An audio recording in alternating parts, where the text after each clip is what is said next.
Welcome back. You're watching Channel M today. Nina Dar's here. She's a business consultant from Cheeky Monkey, that's the name of the consultancy, to look at some of the business stories in the news today. Welcome, Nina. Nice to see you again. Thank you. Manchester's McDonald's, the first local employer to provide national qualification for work experience, which is good for them, but it brings me on to, does the business community think that people coming into work are adequately qualified these days?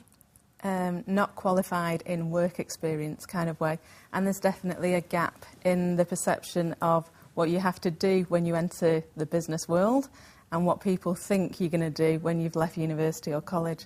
So any sort of work experience initiative, I think, will be really welcomed by everyone. Is this because, you know, university doesn't prepare you for a working life properly, do you think?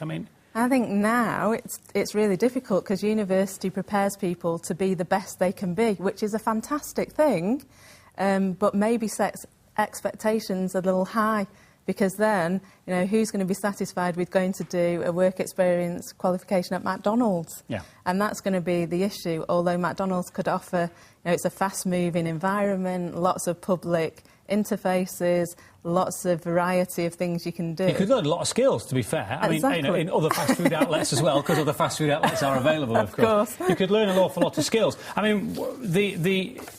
The importance of sort of customer-staff relations is key, but equally the importance of the relationship between management and the staff is important as well, isn't it? I read that John Lewis staff are going to share a £151 million bonus pot. Now, John Lewis is a uniquely constructed company, isn't it? Explain first how it works. It's a partnership, so the employees genuinely have a say in the way that that business is run and the decisions they make, and they share the risk and reward in relation to that. And you think that's a positive model for a business? Yeah, hugely, especially nowadays.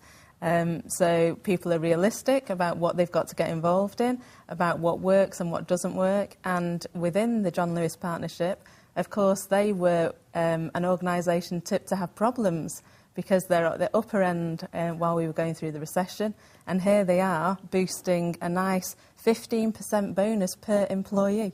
Right now, that's amazing. Yeah, 15% of any salary is well worth having, isn't it? Yeah. Whether you're working on the shop floor, whether you're the chief executive, 15%, very nice, thank you. Yeah. And I suspect British Airways could learn a little from John Lewis in terms of staff and management relations at the moment, do you think? How awful. How awful. I mean, the staff, the cabin crew staff voting to strike again and the union behind them. Yep. It's not the most positive attitude you could display in the current climate, is it? No, that iconic brand is dying a death.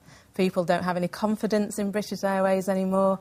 I think if I travel a lot, you talk to other people, they will not choose British Airways as an airline at the moment. And the staff are contributing to the demise of their own employer. Yeah, what are they doing? What do they think is going to be the outcome of this? It's been going on for such a long time and people don't want it, and there's no sympathy with it anymore.